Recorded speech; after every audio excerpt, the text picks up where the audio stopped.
My dear student, today we will start our chapter by doing an activity. So firstly you have to close your mouth for a moment, then breathe naturally. Which organ are you using for breathing? Your answer is nose. Now you have to close your nose and breathe through mouth. Now my question is that if air can enter through both mouth and nose, so why do we breathe through nose, not the mouth? Because our nose acts as a security guard for our lungs. We can say that our nose acts like a natural air filter, heater and humidifier. How can you say ma'am? चलिए proof करते हैं कैसे हमारी nose एक air filter की तरह work करती है, हीटर की तरह वर्क करती है और ह्यूमिडिफायर की तरह वर्क करती है. हम क्यों कह रहे हैं कि हमारी नोज़ हमारे लंग्स के लिए एक सिक्योरिटी गार्ड का वर्क करती है? चलिए प्रूफ करते हैं. फिल्टर द एयर क्या है? मीन्स जब हम एयर को इनहेल कर रहे हैं तो क्या है, इस एयर में डस्ट भी हो सकती है ना, जर्म्स भी होंगे और कोल्ड एयर भी होगी. जब इस एयर को हम इनहेल करेंगे तो इसको फिल्टर करने का काम किसका है? नोज़ में क्या होते हैं, स्मॉल हेयर्स होते हैं. तो ये हेयर क्या करते हैं, nose hair trap dust and dirt, means इसको यहीं पर नोस्ट्रिल्स में रोक देते हैं. सेकेंड वर्क क्या है, वार्म द एयर. जो ब्लड वेसल्स होती हैं हमारी नोज़ में वो क्या करती हैं, कोल्ड एयर को वार्म में चेंज कर देती हैं, मीन्स उसके टेम्परेचर को चेंज कर देती हैं according to the body temperature. Third क्या बोला, मॉइस्चर देने का काम करती हैं. म्यूकस, कहाँ पर, हमारे नोस्ट्रिल्स में क्या होता है, म्यूकस होता है जो क्या करता है, एयर जैसे ही हमारे नोस्ट्रिल्स में आएगी उसको क्या करेगा, मॉइस्चर ऐड करेगा, जिससे जो हमारे लंग्स तक पहुंचेगी तो वो हमारे लंग्स को डैमेज नहीं करेगी या नुकसान नहीं देगी. तो क्या कह सकते हैं हम, that our nose acts like a natural air filter, heater and humidifier. But if we are taking this air through the mouth, so no filter is there, air not warmed and air not moistened. So that's why we take air through nose, not the mouth. In which condition we take air from the mouth? We take air from the mouth during heavy exercise or running, when the nose is blocked and when the body needs more air quickly. लेते हैं, means आप running कर रहे हैं बहुत तेज़ तेज़, तो क्या होगा, एकदम से आपका माउथ ओपन होगा. क्यों? क्योंकि हमें ज़्यादा एयर की रिक्वायरमेंट है. या फिर कंडीशन क्या है, आपकी नोज़ ब्लॉक्ड है, कोल्ड हो रहा है आपको, तो क्या है, हम क्या करते हैं सोते हुए, या क्योंकि नोज़ ब्लॉक है तो क्या करेंगे, माउथ के थ्रू सांस लेने लग जाते हैं. ठीक है, इन सारी कंडीशन में किससे लेते हैं, माउथ से लेते हैं. लेकिन सेफ़ कब होता है, जब हम नोज़ से लेते हैं, और इसका रीज़न क्या है हमने क्लियर कर दिया. अब क्वेश्चन क्या होता है कि जब ये क्लीन एयर हम नोज़ के थ्रू हम अपनी बॉडी में इनहेल कर रहे हैं तो ये एयर हमारी बॉडी तक पहुंचती कैसे है. मींस हमारी बॉडी क्या है, ट्रिलियन ऑफ सेल से मिलकर बनी हुई है, मींस हम मल्टी सेल्यूलर ऑर्गेनिज्म है. तो क्या है, हमारी हर सेल तक ये जो एयर है ये कैसे पहुँचेगी और कैसे एनर्जी का प्रोड्यूस करेगी, कैसे एनर्जी का प्रोडक्शन हमारी बॉडी में होगा. चलिए देखते हैं.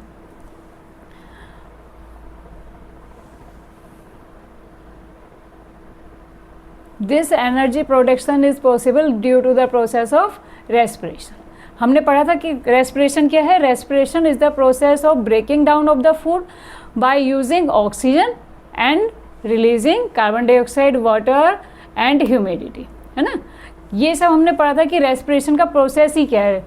तो अब ये रेस्पिरेशन हमारी बॉडी में होता कैसे है, रेस्पिरेशन के लिए क्या हमारी बॉडी में कोई एक बॉडी सिस्टम है कि ऑर्गन सिस्टम है जिसके थ्रू क्या है, ये एयर, क्लीन एयर जो हमारी नोज से पहुंची तो हमारी बॉडी तक पहुंचेगी, उसमें कौन से ऑर्गन सिस्टम इन्वॉल्व होते हैं. चलिए देखते हैं. अब ये है आपका ह्यूमन रेस्पिरेटरी सिस्टम.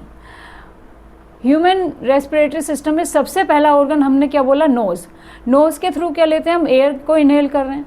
अब ये जो दो होल्स दिख रहे हैं इनको क्या बोलते हैं, हम नोस्ट्रिल बोल रहे हैं. अब नोस्ट्रिल में क्या होते हैं, स्मॉल हेयर होते हैं जो क्या करते हैं, डस्ट पार्टिकल, जर्म्स को क्या है यहीं पर रोक देते हैं. तो क्या कर रहे हैं, फिल्टर का काम कर रहे हैं, पहला काम. दूसरा क्या बोला, दूसरा बॉडी पार्ट हुआ nasal cavity. Nasal cavity means जो ये नोस्ट्रिल के बाद में जो ये पार्ट है, मीन्स पीछे की तरफ का जो भी पार्ट होगा इसको क्या बोलेंगे, हम नेसल कैविटी बोलेंगे. नेक्स्ट पार्ट हुआ आपका फेरिंग्स. फेरिंग्स मीन्स जो माउथ और नेसल कैविटी दोनों के पार्ट को मिला के बन रहा है, तो उसको क्या बोल रहा है, फेरिंग्स मीन्स कॉमन पैसेज होगा एयर के आने के लिए। नेक्स्ट पार्ट हुआ आपका लैरिंग्स। लैरिंग्स मीन्स जो ये आपका विंड पाइप है, विंड पाइप के ऊपर का पार्ट, जिसको क्या कह रहे हैं, लैरिंग्स, और दूसरा नाम क्या है, वॉइस बॉक्स, जिसके थ्रू क्या है, साउंड प्रोड्यूस होती है। नेक्स्ट पार्ट हुआ आपका, अब एक बार और देख लेते हैं, पहला क्या था आपका, nostrils, next nasal cavity, pharynx, larynx, then trachea. ये क्या हुआ आपका, ट्रेकिया, जिसे हम क्या कहते हैं, विंड पाइप भी कहते हैं। ट्रेकिया मीन्स ये पाइप लाइक स्ट्रक्चर, जैसे हम फूड को इनटेक करते हैं इसी तरीके से क्या है, जब हमने एयर इनहेल की तो क्या हुआ, उसके जाने के लिए भी तो कोई ना कोई पाइप होता है ना, तो उसको क्या बोल रहे हैं हम, ट्रेकिया, जो क्या है, विंड पाइप होता है। विंड पाइप मीन्स जिसके थ्रू विंड हमारी लंग्स तक पहुँचेगी। लेकिन जब ये ट्रेकिया क्या है, एक मस्कुलर स्ट्रक्चर है, हमने बोला ये सारा क्या है, एक मस्कुलर स्ट्रक्चर है। मस्कुलर स्ट्रक्चर के साथ में ये जो पाइप है, इसके चारों तरफ क्या लगे होते हैं, सी शेप्ड के कार्टिलेज, मीन्स क्या है, बोनी स्ट्रक्चर होते हैं, रिंग, क्या बोला, सी रिंग्स ऑफ कार्टिलेज, बोन के बने हुए स्ट्रक्चर होते हैं, जो क्या करते हैं, जो ये इस विंड पाइप को कोलैप्स होने से बचाते हैं, मीन्स जिससे ये एक तरीके से समझ सकते हैं सिकुड़े नहीं, मीन्स अपनी पोजीशन में बने रहे, जिससे एयर आसानी से एंटर कर सके, कहाँ तक, लंग्स तक। उसके बाद में क्या हुआ, ट्रेकिया, जिसको हम विंड पाइप बोल रहे हैं, विंड पाइप लंग्स में आने के बाद में 2 पार्ट में डिवाइड हो जाता है, जहाँ पर क्या बोलते हैं, इस विंड पाइप को ब्रोंकस बोलते हैं, ब्रोंकस, और प्लूरल को क्या बोलेंगे, ब्रोंकाई, क्योंकि 2 पार्ट में डिवाइड हो रहा है तो क्या बोलेंगे, ब्रोंकाई बोलेंगे। ब्रोंकाई जब यहाँ पर आएगा तो ब्रोंकाई क्या होगा, ब्रांच्ड हो जाएगा, मीन्स उसकी ब्रांचेज हो जाएंगी, उनको क्या बोलेंगे, ब्रोंक्योल, क्या बोलेंगे, ब्रोंक्योल। ब्रोंक्योल का जो लास्ट पार्ट होगा उसी को क्या कहा जाएगा, एल्वियोलाई बोलेंगे।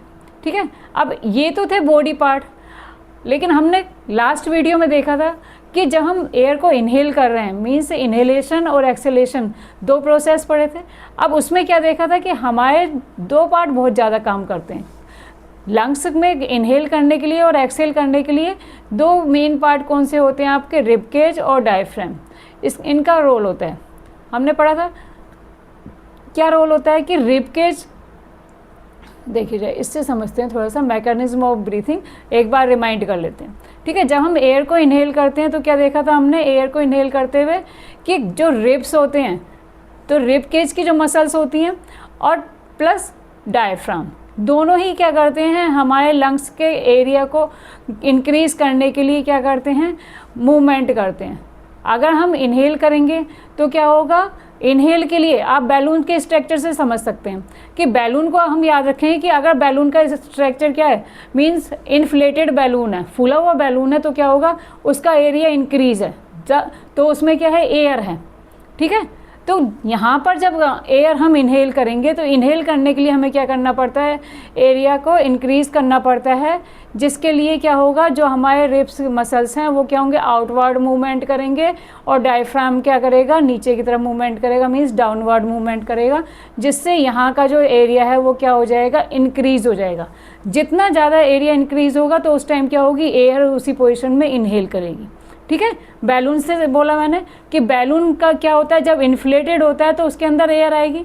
ठीक है, लेकिन जस्ट अपोजिट क्या हो जाएगा, जब एयर को हम क्या करेंगे, एक्सेल करेंगे, बाहर रिलीज करेंगे, तो क्या होगा, उस पोजीशन में डायफ्राम और जो रिब्स मसल्स हैं तो वो क्या करेंगी, इनवर्ड मूवमेंट करेंगी, मीन्स जस्ट अपोजिट मूवमेंट करेंगी, जिससे क्या होगा, लंग्स का एरिया जो होगा वो डिक्रीज हो जाएगा और एयर क्या हो जाएगी, एक्सेल हो जाएगी। ठीक है, ये हमने लास्ट वीडियो में भी देखा था, लेकिन ब्रीथिंग प्रोसेस पढ़ रहे हैं तो हम यहाँ पर एक बार रिमाइंड कर लेते हैं। तो ये तो बात हुई इसकी। अब हम देखते हैं कि जो हमारा प्रोसेस है वो होता कैसे। ठीक है,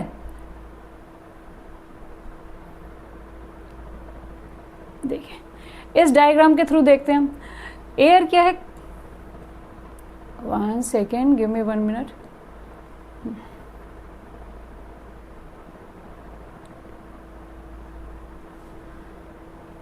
देखिए जरा, इस डायग्राम में क्या दिया हुआ है आपके, पहले क्या है, नोज़ है, नोज़ से हमने बोला नोस्ट्रिल के थ्रू हम एयर को इनहेल कर रहे हैं। एयर को जब इनहेल किया तो ये कहाँ पर आई, नेसल पैसेज में आई, और यहाँ पर जो नेसल पैसेज में एयर आ रही है वो क्या होगी, मॉइस्चर होगी, है ना, क्योंकि नोस्ट्रिल्स में क्या हुआ, मॉइस्चर मिला उसको, जो म्यूकस ने ऐड कर दिया। म्यूकस कहाँ पर मिलता है, नोस्ट्रिल्स में मिलता है। अब ये नेसल पैसेज से क्या है, एयर कहाँ पर आ रही है आपके, नोस्ट्रिल से कहाँ पर आई, नेसल पैसेज में। नेसल पैसेज के थ्रू कहाँ पर आएगी, आपके फेरिंग्स वाले एरिया से, और फेरिंग्स वाले एरिया से कहाँ पर आई, ये वॉइस बॉक्स के थ्रू कहाँ पर आ रही है, ट्रेकिया, जिसे हम कह रहे हैं विंड पाइप। विंड पाइप में क्या होते हैं, सी शेप्ड कार्टिलेज स्ट्रक्चर होते हैं, जो क्या है, इसके स्ट्रक्चर को बनाए रखते हैं जिससे ये कोलैप्स ना हो। अब यहाँ पर आने के बाद में ये जो आपका विंड पाइप है 2 पार्ट में डिवाइड हो गया, जहाँ पर क्या बोला, इनका नाम क्या हो गया, ब्रोंकस, है ना, और ब्रोंकाई किसको बोलते हैं, प्लूरल को, प्लूरल दोनों पार्ट ब्रांच को क्या बोलेंगे, ब्रोंकाई बोलेंगे। अब यहाँ पर क्या देखा, ये जो पाइप जैसा स्ट्रक्चर है जो लंग्स में है, तो ये जो पाइप है ये यहाँ पर डिवाइड हुआ, जिसको हमने बोला ब्रोंकस, और ब्रोंकस क्या होता है, उसके बाद में दोबारा से फाइन ट्यूब्स में डिवाइड होता है, जिनको कहते हैं ब्रोंक्यूल्स, क्या बोलते हैं, ब्रोंक्यूल्स, ये ठीक है, ब्रोंक्यूल्स हुई। अब इनका जो लास्ट स्ट्रक्चर होता है, मीन्स बिल्कुल लास्ट का जो पार्ट होता है, तो यहाँ पर जो पार्ट होता है क्या होते हैं, बैलून जैसे स्ट्रक्चर होता है, जिनको क्या कहते हैं, हम एल्वियोलाई कहते हैं, क्या बोलते हैं, एल्वियोलाई कहते हैं। देखो जो इस तरीके का स्ट्रक्चर होता है, ठीक है। यहाँ पर जो ये लास्ट वाला स्ट्रक्चर होगा ये क्या होगा, एल्वियोलाई होगा। यहाँ से क्या होगी, जो हमारी एयर इनहेल की है, ये देख रहे हैं हम, ये क्या है, एयर जो इनहेल है, तो यहाँ से ही क्या होता है, इसका ट्रांसफ़र होता है कहाँ पर, हमारे ब्लड में पास की जाती है। लेकिन क्या इम्पोर्टेंट है समझना कि यहाँ पर जो एयर का ट्रांसफ़र होगा ब्लड में, तो वो किस प्रोसेस से होगा, डिफ्यूज़न के प्रोसेस से होगा।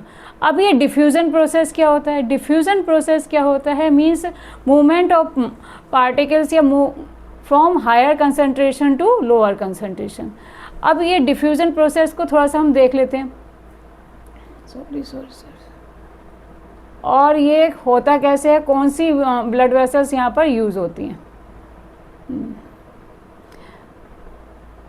देखिए डिफ्यूज़न प्रोसेस क्या होता है, एग्जाम्पल के लिए लेते हैं, मीन्स डेली लाइफ में हम कैसे समझ सकते हैं।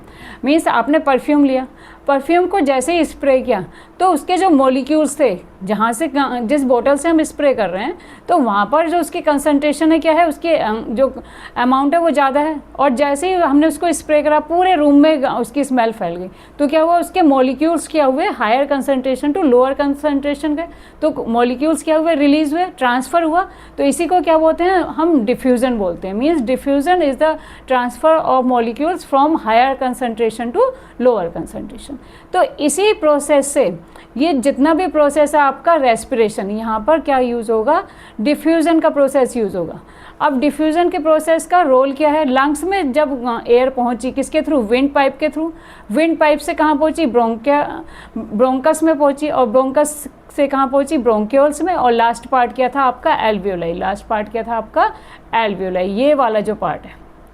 यहाँ पर पहुँचने के बाद में हमने क्या देखा, यहाँ जो ये एयर के मॉलिक्यूल्स हैं, क्योंकि यहाँ पर क्या है, इनकी कंसंट्रेशन ज़्यादा है, मीन्स यहाँ पर अमाउंट ज़्यादा है, लेकिन हमारे ब्लड में, ये जो ब्लड है यहाँ पर क्या है, ब्लड में जो है अमाउंट O2 की इतनी ज़्यादा नहीं है जितनी क्या लंग्स में है, तो हायर कंसंट्रेशन कहाँ पर होगी, लंग्स में होगी, और जो ब्लड में कम O2 की कंसंट्रेशन होगी वो कम होगी, तो क्या होगा, O2 की अमाउंट क्या होगी, रिलीज़ हो जाएगी कहाँ पर, ब्लड वेसल्स में, और CO2 की अमाउंट, CO2 क्या होती है, हम रिलीज़ करते हैं, तो वो भी कहाँ से आती है, ब्लड वेसल्स के थ्रू आती है, तो CO2 की अमाउंट क्या होगी, आपके ब्लड वेसल्स में ज़्यादा होगी, और जो लंग्स होंगे, एल्वियोलाई जो हम लास्ट पार्ट बोल रहे हैं, वहाँ पर CO2 की अमाउंट कम होगी। तो इस तरीके से CO2 क्या होती है, हायर कंसंट्रेशन कहाँ से, blood vessels to alveoli, and oxygen कैसे, oxygen lungs to blood vessels transfer करती है by the process of diffusion.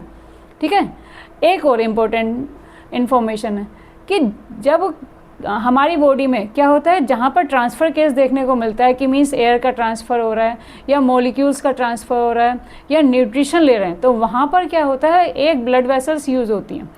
ये हम नेक्स्ट चैप्टर में पढ़ेंगे जब हम ब्लड सर्कुलेटरी सिस्टम पढ़ेंगे, लेकिन यहाँ पर सिर्फ इतना याद रखना है कि हमारी बॉडी में 3 टाइप्स की ब्लड वेसल्स होती हैं। कौन कौन सी होती हैं आपकी, आर्टरीज, वेन्स, थर्ड है आपके कैपिलरीज।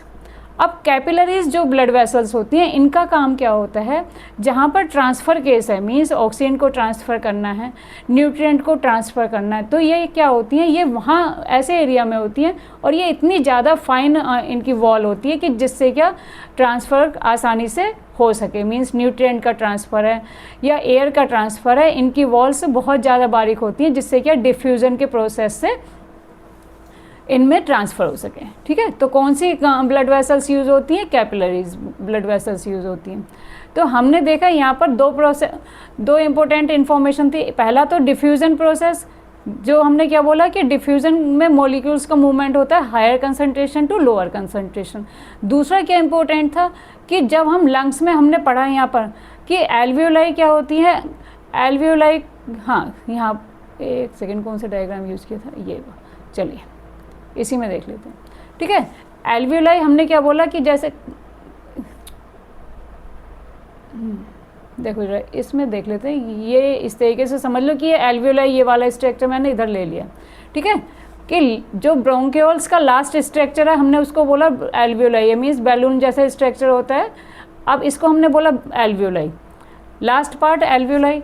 अब क्या होता है, जो हमारी ब्लड वेसल्स हैं हमारी पूरी बॉडी पार्ट में फैली हुई हैं, तो यहाँ से जो ये ऑक्सीजन और CO2 का ट्रांसफ़र होगा तो वो किस तरह से होगा कि ब्लड वेसल्स हमारे पूरे बॉडी में फैली हुई हैं, तो यहाँ पर भी तो ब्लड वेसल्स हैं। अब ये ब्लड वेसल्स क्या कर रही हैं, हमारी लंग्स को कवर करती हैं, तो यहाँ पर जो ब्लड वेसल्स होंगी तो यहाँ पर जो ब्लड वेसल्स इसको कवर कर रही हैं, तो यहाँ पर कैपिलरीज होंगी बीच में। आर्टरीज और वेंस का काम क्या होता है, लाने और ले जाने का होता है, लेकिन कैपिलरीज जो ब्लड वेसल्स होती हैं वो ट्रांसफ़र केस में यूज़ होती हैं कि जहाँ पर O2 का ट्रांसफ़र होगा। तो कैपिलरीज के थ्रू क्या होगा, जो हमारे ब्लड वेसल्स से CO2 आएगी, CO2 क्योंकि क्या है उसको हमें रिलीज़ करना है, उसकी अमाउंट यहाँ पर ज़्यादा होगी ब्लड वेसल्स में, तो जिसकी अमाउंट ज़्यादा होगी वो किधर की तरफ मूवमेंट करेगा, हायर टू लोअर की तरफ। तो ब्लड वेसल्स से ट्रांसफ़र किसका होगा, CO2 का ट्रांसफ़र किधर हो जाएगा, लंग्स में, और लंग्स के थ्रू क्या होगा, हम नोस्ट्रिल के थ्रू CO2 को रिलीज़ कर देते हैं। दूसरा क्या बोला हमने, O2 का ट्रांसफ़र। O2 क्या बोला कि O2 की अमाउंट किधर ज़्यादा होगी, क्योंकि हम इनहेल कर रहे हैं तो उसमें O2 की अमाउंट ज़्यादा है, तो O2 का ट्रांसफ़र लंग्स के लास्ट पार्ट एल्वियोलाई के थ्रू कहाँ होगा, हमारे ब्लड वेसल्स में हो जाएगा। कौन से पार्ट से होगा, कैपिलरीज ब्लड वेसल्स के थ्रू हमारे ब्लड वेसल्स में होगा, जो कहाँ तक पहुँचेगी, हर सेल तक इस O2 को पहुँचा देगी। इस तरीके से होता है आपके O2 का ट्रांसफ़र। अब हमने बोला रेस्पिरेशन, क्या बोला कि respiration is the process of breaking down of food, क्योंकि ब्लड वेसल्स में हमने पढ़ा था कि डाइजेशन के प्रोसेस में क्या होता है, जो ब्लड वेसल्स होती हैं कहाँ पर, स्मॉल इंटेस्टाइन में, जहाँ पर क्या होता है फूड का एब्जॉर्प्शन होता है, तो वहाँ पर भी तो ब्लड वेसल्स होती हैं, वहाँ से जो न्यूट्रिएंट होती हैं वो एब्जॉर्ब होते हैं और क्या है ब्लड वेसल्स में लाए जाते हैं, जिसके क्या है हमारी पूरी बॉडी में ट्रांसफ़र होता है। तो वहाँ पर जब सेल तक क्या है वो न्यूट्रिएंट आए, मीन्स ग्लूकोज की फॉर्म में हमें फूड आया, तो उस फूड का ब्रेक डाउन O2 के साथ में कंबाइंड होकर हुआ, जो क्या रिलीज़ करेगा, CO2, वाटर और एनर्जी को रिलीज़ करता है। और किस फॉर्म में रिलीज़ करता है, ATP की फॉर्म में रिलीज़ करता है, जिसे ही हम क्या कहते हैं, एनर्जी कहते हैं। ठीक है,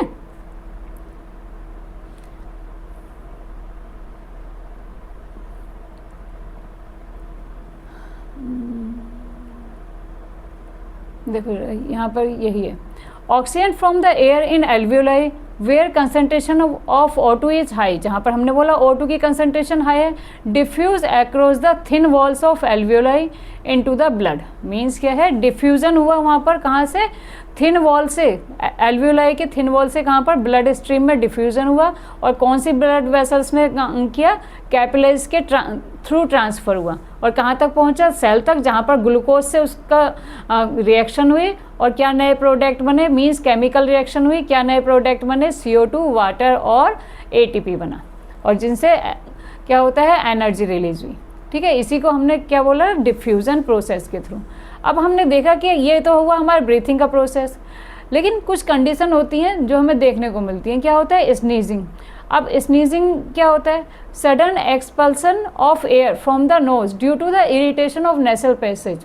मीन्स क्या हो? We often sneeze when we inhale air containing dust, smoke और पोलन। मीन्स क्या है? अचानक आपने सुना भी होगा कि किसी को डस्ट से एलर्जी है, क्या हुआ? डस्ट पार्टिकल्स क्या होगा? इनहेल कर गए, तो वो कहाँ पर पहुँच गए? हमारे विंड पाइप में पहुँच कर इरिटेट करते हैं, जिससे क्या होगा? वो अचानक बाहर आते हैं।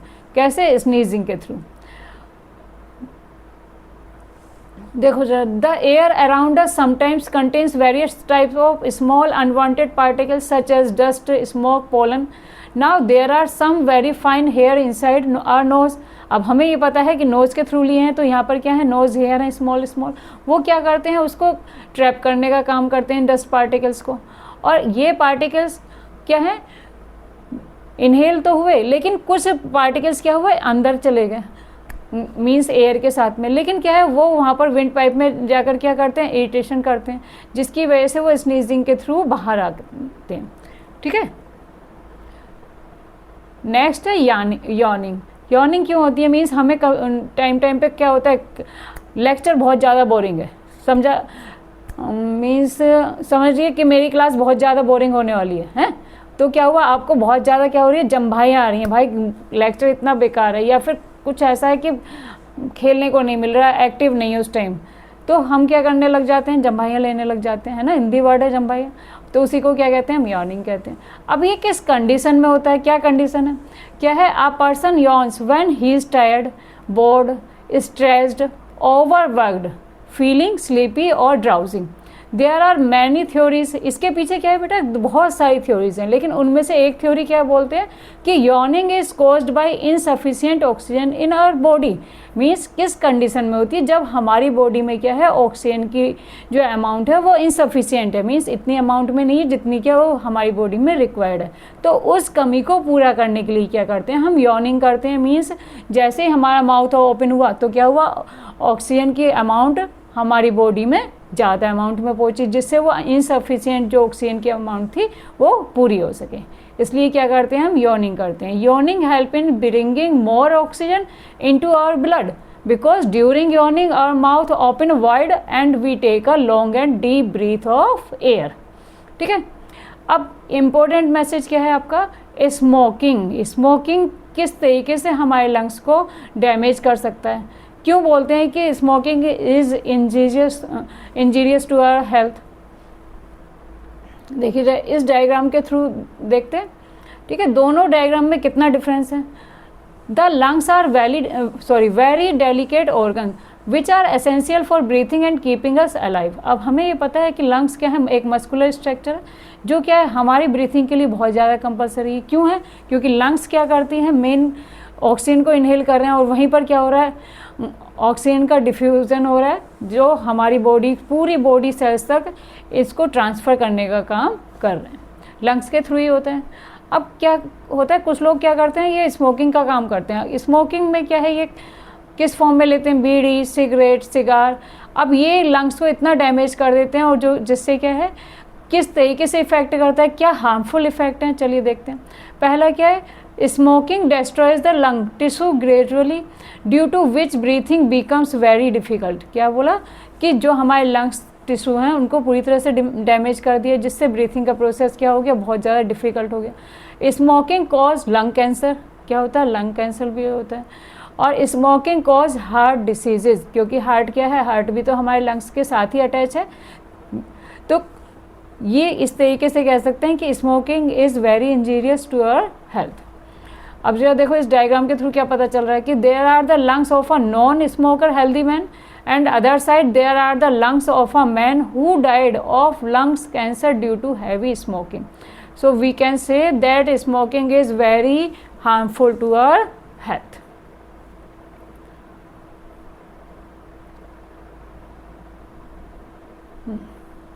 Now we will see that like human being, other animals can breathe through lungs, or other body parts can work in their body for breathing. चलिए पहला क्या है आपका? breathing and respiration in other animals.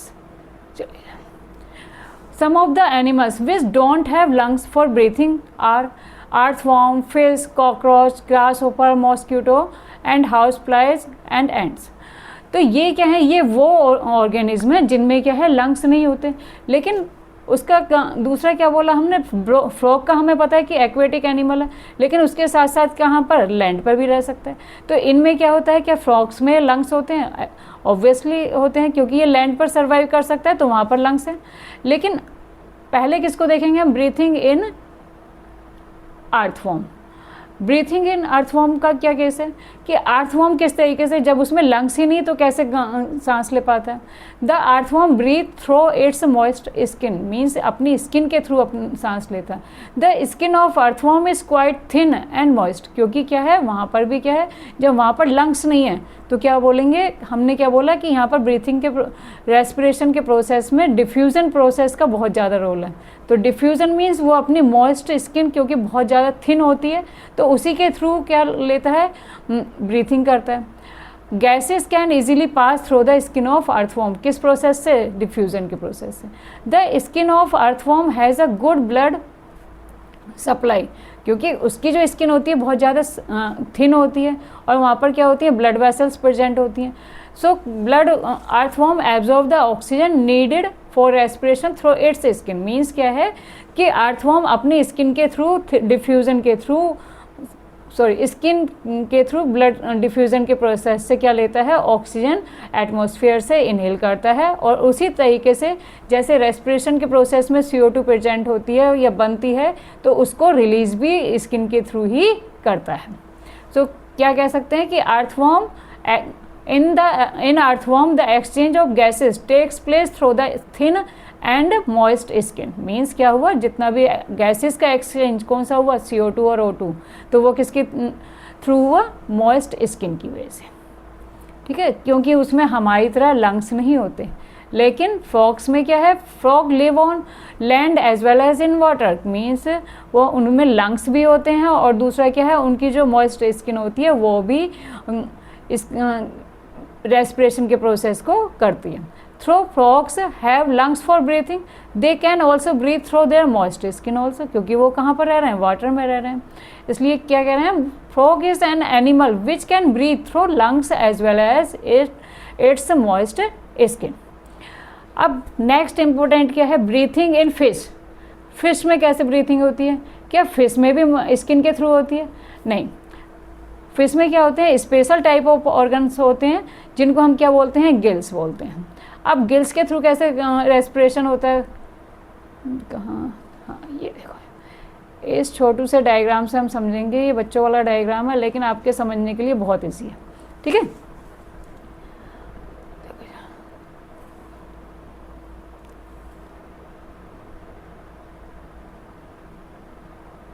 हाँ देखिए जरा, अब क्या बोला हमने कि फिश में क्या होते हैं, गिल्स होते हैं। अब गिल क्या होता है, एक मस्कुलर स्ट्रक्चर है। मस्कुलर स्ट्रक्चर, इसको एक तरीके से इस तरीके से देख सकते हैं, देखो ये है आपके ओरिजिनल फिश का स्ट्रक्चर। अब इसमें क्या बोला, जब जो ये फिश वाटर को लेती हैं, क्या होगा, ये माउथ से वाटर लेती हैं, लेकिन माउथ से वाटर लेने के बाद में क्या है, यहाँ से तो वाटर लेंगी लेकिन ये जो वाटर है क्या होगा, इन गिल्स के थ्रू क्या होगा, बाहर निकलेगा। अब यहाँ पर गिल्स पर क्या होती हैं, यहाँ पर ब्लड वेसल्स प्रेजेंट होती हैं। जैसे हमने बोला था कि हमारे लंग्स में क्या होती हैं, कैपिलरीज होती हैं। कैपिलरीज के थ्रू क्या होता है, वहाँ पर ट्रांसफ़र होता है, गैसेस ट्रांसफ़र होता है। इसी तरीके से इनके गिल्स में भी क्या होता है, कैपिलरीज गैसेस का ट्रांसफ़र करती हैं। मीन्स माउथ से तो वाटर को इनटेक करेंगी लेकिन ये वाटर क्या होगा, गिल्स के थ्रू बाहर भी निकल जाएगा और यहीं पर क्या होगा, गैसेस का एक्सचेंज होता है। किस तरीके से होता है, चलो जरा देख लेते हैं। ठीक है, अब जरा देखो, इस डायग्राम से क्या पता चल रहा है कि यहाँ पर जो ये गिल का स्ट्रक्चर दिया हुआ है कि गिल आर्च हैं, वेन्स है, आर्टरीज हैं और गिल क्या है, फिलामेंट है। यहाँ पर दिख रहा है ये वेन्स, वेन्स का मतलब जो ले जा रही हैं, हार्ट तक लेके जाती हैं, आर्टरीज जो ब्लड को लेके आती हैं। ये 3 टाइप्स ऑफ ब्लड वेसल्स होती हैं। और कैपिलरीज, कैपिलरीज का काम क्या होता है, गैसेस एक्सचेंज करने का। ठीक है, इस तरीके से ये डायग्राम में एनलार्ज करके दिखाया है। देखो यहाँ पर देख रहे हैं हम कि यहाँ पर क्या है, दो तरीके के ब्लड वेसल्स हैं, ऑक्सीजनेटेड और डीऑक्सीजनेटेड। मीन्स जिसमें ऑक्सीजनेटेड जिसमें O2 की अमाउंट होगी और डीऑक्सीजनेटेड जिसमें CO2 की अमाउंट होगी। ये दो तरीके का ब्लड यहाँ पर दिख रहा है। अब इनके बीच में क्या होती हैं, कैपिलरीज प्रेजेंट होती हैं, जो कहाँ पर होती हैं, ये आपके गिल्स में होती हैं। ठीक है, इनमें हमारी तरह लंग्स तो होते नहीं है, तो ये क्या होता है, यहाँ पर ही ऑक्सीजन एक्सचेंज का काम होता है। चलो जरा अब इसको स्टेप वाइज देख लेते हैं। ये तो थी आपकी रियल इमेज, चलिए स्टेप वाइज क्लियर हो जाएगा। ठीक है, फर्स्ट क्या बोला, fish opens its mouth and takes in water. आपने देखा होगा कि फिश क्या करती हैं, बहुत जल्दी जल्दी अपने माउथ को ओपन करती हैं। क्यों करती हैं, क्योंकि उनको इस वाटर की हेल्प से क्यों सांस मिल रही है ना। वाटर क्या जा रहा है, उनके माउथ के अंदर जा रहा है। माउथ के अंदर जाने के बाद में क्या होगा, सेकेंड वर्क क्या होगा, गिल्स वर्क। यहाँ पर क्या होता है, जैसे ही माउथ के अंदर वाटर गया, यहाँ पर माउथ के अंदर वाटर गया, वाटर आने के बाद में ये वाटर निकलता कहाँ से है, गिल्स से निकलता है। मीन्स जहाँ पर ये गिल्स हैं, water passes over the gills, gills acts like filters.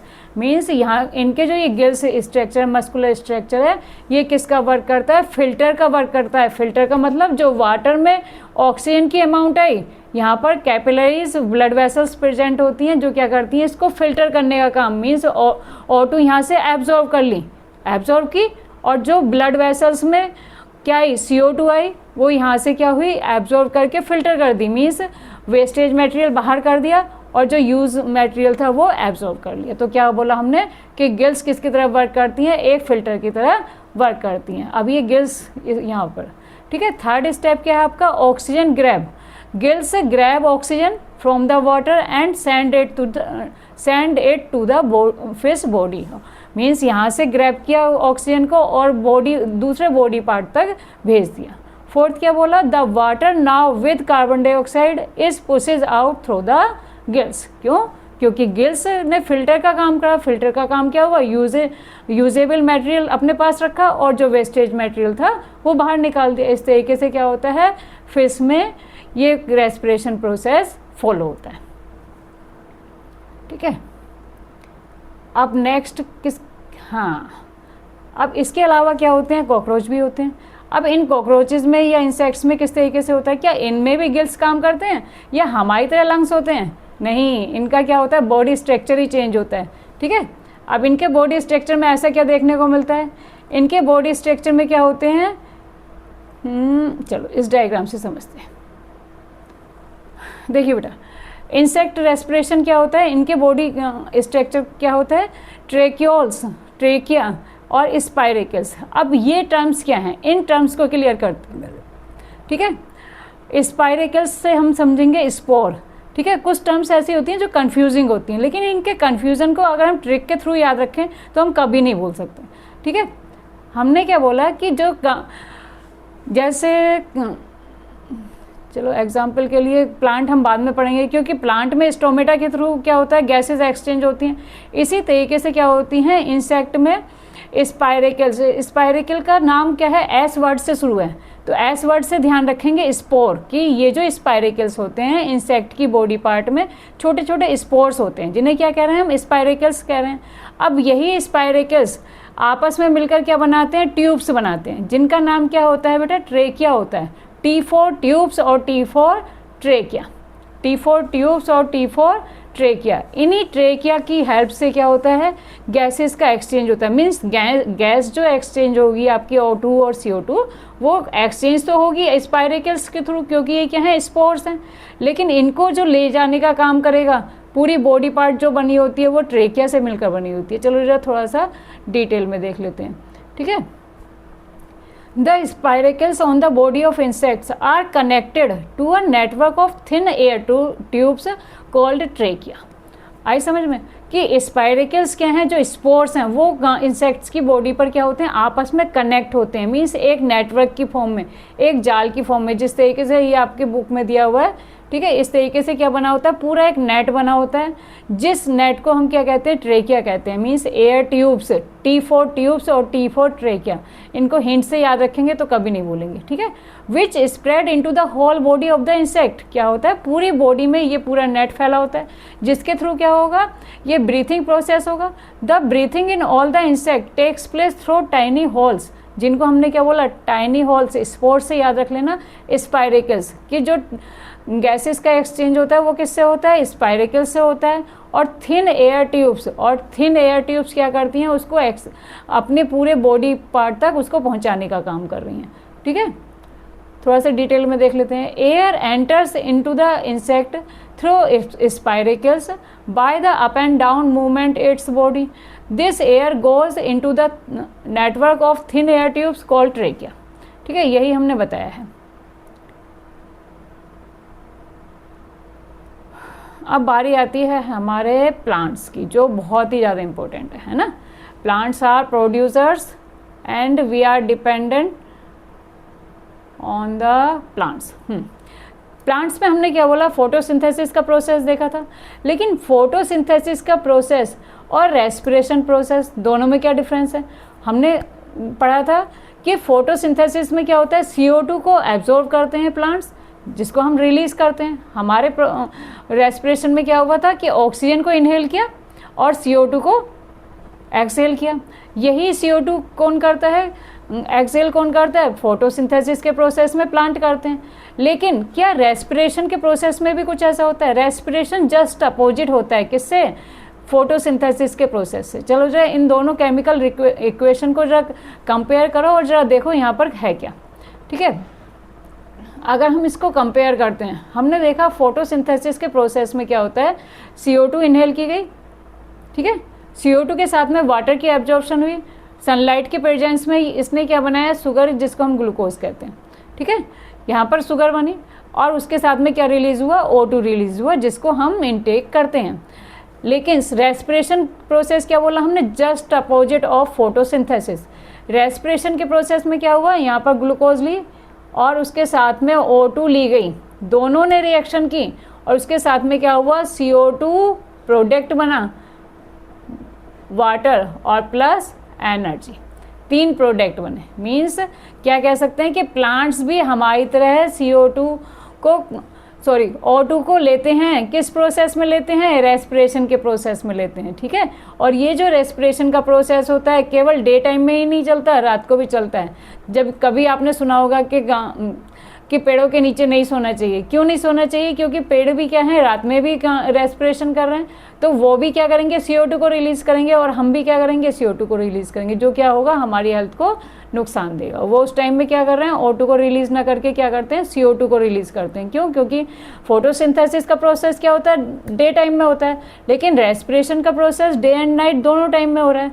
तो क्या कह सकते हैं हम कि इसलिए रात के टाइम में पेड़ों के नीचे नहीं सोना चाहिए, सुना होगा। ठीक है, अब जो ये रेस्पिरेशन का प्रोसेस हुआ, क्या इस रेस्पिरेशन के प्रोसेस के लिए प्लांट्स के केवल लीव्स ही काम करती हैं या दूसरे बॉडी पार्ट्स में भी इस प्रोसेस को फॉलो किया जाता है? पहला पार्ट लेते हैं हम, respiration in leaves. Respiration in leaves में क्या होता है, लीव्स में क्या होते हैं, the exchange of gases in the leaves during respiration takes place through stomata. अब स्टोमेटा क्या है भाई, स्टोमेटा क्या बोला हमने, स्टोमेटा क्या होते हैं, टाइनी हॉल्स होते हैं। अब यहाँ पर भी क्या होगा, डिफ्यूज़न प्रोसेस ही फॉलो होगा। ठीक है, डिफ्यूज़न प्रोसेस आपको याद रहना चाहिए, अच्छे से रट जाना चाहिए कि डिफ्यूज़न प्रोसेस होता क्या है, और सबसे ज़्यादा यूज़ हमने कहाँ सुना था, रेस्पिरेशन प्रोसेस में सुना था। ठीक है, diffusion in plants respiration, in plants gases diffuse through stomata in leaves and lenticels in stem.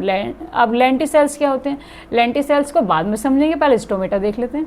ठीक है, स्टोमेटा क्या हुए, प्लांट की लीव्स में स्मॉल स्मॉल पोर्स होते हैं, जिनके थ्रू क्या होता है, गैसेस का एक्सचेंज होता है। अब ये जो स्टोमेटा होते हैं, स्टोमेटा को क्या हमने बोला, ये एक तरीके से लीव्स पर बने हुए स्मॉल पोर्स हैं, जिनके थ्रू क्या होगा, गैसेस एक्सचेंज होंगी। किस प्रोसेस के थ्रू होंगी, डिफ्यूज़न प्रोसेस के थ्रू होंगी। मीन्स क्या है, रेस्पिरेशन हो रहा है तो रेस्पिरेशन में कौन सी गैस इनहेल करेंगे, ऑक्सीजन लेंगे। तो ऑक्सीजन जब लेंगे तो क्या होंगे, ये जो गार्ड सेल्स हैं ओपन हो जाएंगे, जिसको हम स्टोमेटा कह रहे हैं। गार्ड सेल्स होते हैं, जो ये साइड वाली दोनों सेल्स होती हैं, इनको गार्ड सेल्स बोला जाता है। गार्ड सेल्स क्यों बोल रहे हैं, क्योंकि ये क्या कर रहे हैं, स्टोमेटा को खोलने और बंद करने का काम कर रहे हैं। जिस तरीके से हम स्कूल में जाते हैं तो हमारे गार्ड भैया जो हैं, या वॉचमैन भैया कह लें, कि गेट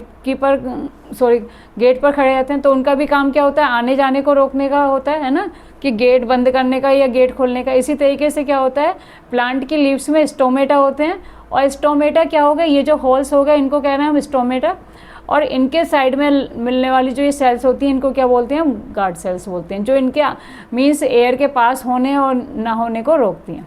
ठीक है, तो क्या होता है, oxygen produced in cells diffuse out through stomata to the outside air. Means किस प्रोसेस में, जब फोटोसिंथेसिस का प्रोसेस हुआ तो ऑक्सीजन उस टाइम तो रिलीज कर दी जाती है, लेकिन क्या है, रेस्पिरेशन के प्रोसेस में इनहेल की जाती है।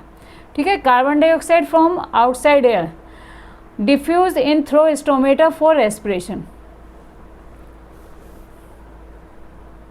अब लेंटिसेल्स क्या होती हैं, लेंटिसेल्स हमने बोला कि लेंटिसेल्स क्या हैं, स्मॉल पोर्स हैं जो कहाँ पर होते हैं, प्लांट के स्टेम में होते हैं। ठीक है, अब यहाँ पर भी क्या होता है, डिफ्यूजन के प्रोसेस से गैसेस का एक्सचेंज होता है। Oxygen diffuse out through lenticels to the outside air and carbon dioxide diffuse in through lenticels. Means carbon dioxide क्या हो रहा है, रिलीज कर रहे हैं, और ऑक्सीजन क्या कर रहे हैं, इनटेक कर रहे हैं। अब इसके अलावा क्या हमने क्या बोला कि प्लांट्स में एक तो स्टोमेटा, दूसरा लेंटिसेल्स, तीसरा पार्ट क्या हुआ, रूट्स। रूट्स भी क्या करती हैं, गैसेस एक्सचेंज का काम करती हैं। मीन्स प्लांट्स की जो ये रूट्स होती हैं इनमें क्या होते हैं, ये रूट हेयर होते हैं, इनका जो लास्ट पार्ट होता है इन पर क्या होते हैं, गैसेस एक्सचेंज का काम करते हैं। यहाँ पर जो ये लास्ट पार्ट है, रूट हेयर होते हैं, स्मॉल स्मॉल हेयर्स होते हैं, यहाँ पर क्या होता है, गैसेस एक्सचेंज का काम होता है, जो किसके थ्रू होता है, डिफ्यूज़न के प्रोसेस से। जो जैसे हमने 3 टाइप्स ऑफ सॉइल पढ़ी थी, वहाँ पर हमने पढ़ा था कि लॉमी सॉइल, क्ले सॉइल और सैंडी सॉइल पढ़ा था। तो उनमें जो पार्टिकल्स थे उनकी प्रेजेंस थी कि किसी में क्या होता है, एयर की प्रेजेंस बहुत ज़्यादा थी, आसानी से एयर को बनाए रखते थे। तो यहाँ पर भी क्या होता है, प्लांट की रूट्स को भी प्रॉपर एयर की ज़रूरत होती है, जिसके लिए क्या है, प्लांट्स की रूट्स में स्मॉल स्मॉल हेयर होते हैं जो क्या करते हैं, डिफ्यूज़न के प्रोसेस से गैसेस को एक्सचेंज करने का काम करते हैं। और ये गैस कहाँ तक पहुँचती है, ये जो गैस लेते हैं ये प्लांट के सभी बॉडी पार्ट तक रिलीज़ होती है। इस तरीके से क्या देखा हमने, प्लांट के डिफरेंट पार्ट से रेस्पिरेशन का प्रोसेस कैसे होता है।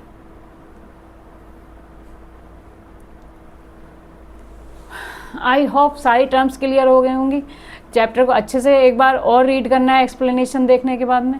नेक्स्ट वीडियो में हम देखेंगे कि हमारी बॉडी में ब्लड का ट्रांसफ़र कैसे होता है, क्या किस तरीके से ब्लड का कोई सर्कुलेटरी सिस्टम है, क्या वजह है कि हमारी ब्लड जो है कहीं पर भी चोट लगे तो अचानक ब्लड निकलने लग जाता है। हमारी बॉडी में ये जो ब्लड का ट्रांसफ़र होता है, ये सर्कुलेशन होता है, ये होता है किस वजह से। लाइक एंड सब्सक्राइब जरूर करना। Thank you.